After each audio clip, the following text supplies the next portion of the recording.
You've got to be a special type of person, I think, like you are. Oh. I mean, not everybody can do that. Like... Yeah, but like you say, you don't know until you're put in those situations. Yeah, but, Yeah. we come home sometimes, we've had not a bad day, but a hard day. Yeah.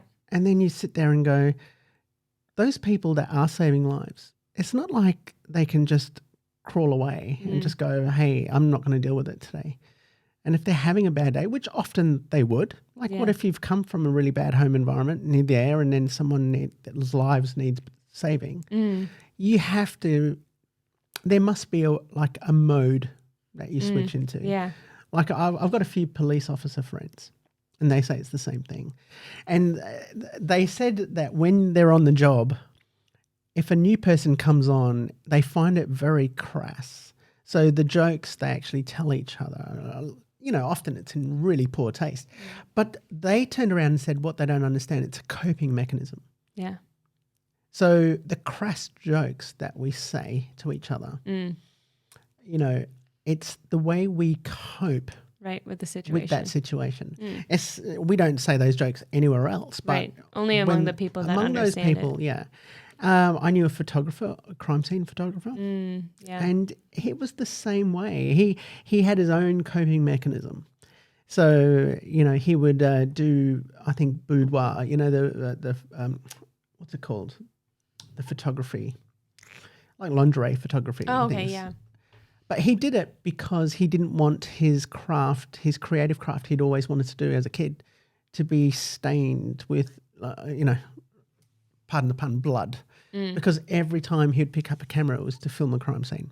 So he had to change that. It was a mode he went into when doing that. So it didn't just get associated with that type of work. His passion, Yeah. But I think there's modes that you switch into. Do you remember the most traumatic thing that you experienced?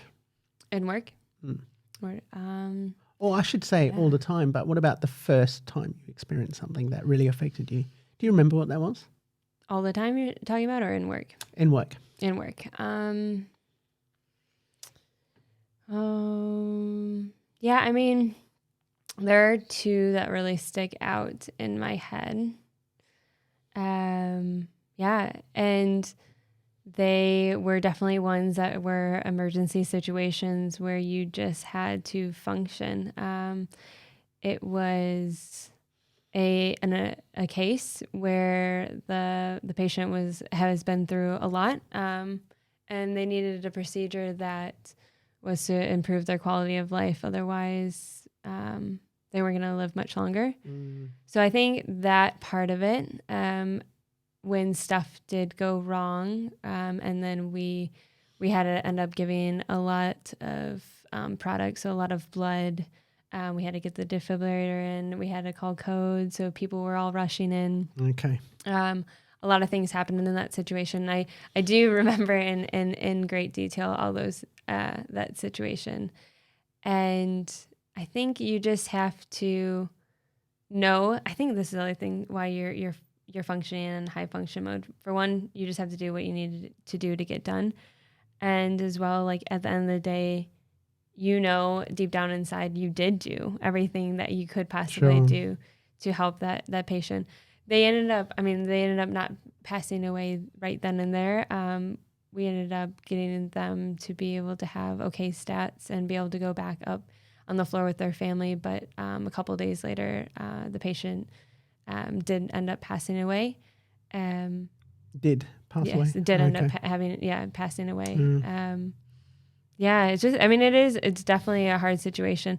There was that one case that really sticks out in my head. I think the other thing that helps with that one is that, how long would have this patient have been living without this procedure done with a, low quality of life as well. And, they, were weighing out the pros and cons in the situation and knew that this could happen, and to that they were going to do the best they can, but ultimately it could just be the outcome that ended up coming out, which just stinks. You always wish that it's the other one, the pros and the cons, this could happen or this could happen, and when it goes wrong, you have so much hope for this to actually work, and then when it doesn't, it's hard.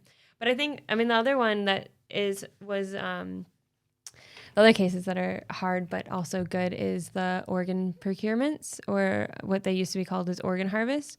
It's when a patient has a traumatic brain injury or some other cause of having brain death. And that's brain death of the brain and the brain stem as well. Because the brain, you could have brain death, but also have activity in the brain stem, which would allow you to still have like some responsiveness. So it has to be brain death of both of them. Both, okay. And then that's legally pronounced as the time of death once they announce brain death.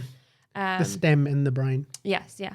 So once it's pronounced brain death, the family's allowed to help decide if they're going to do organ procurement.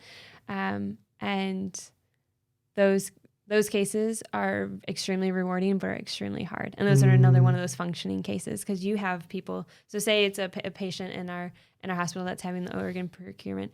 You'll have surgeons from all around. Well, I was in the U.S. at the time, but all around the U.S. coming from different hospitals to get organs from that patient to bring to their other patients to do transplants. So you have to help coordinate all those people. And I mean, it's such a time sensitive thing, but it's also a very coordinating thing, and you're losing a life, but you're also helping that life gain, help other people have longer, more quality of life. So it's a very touchy and hard procedure. Yeah.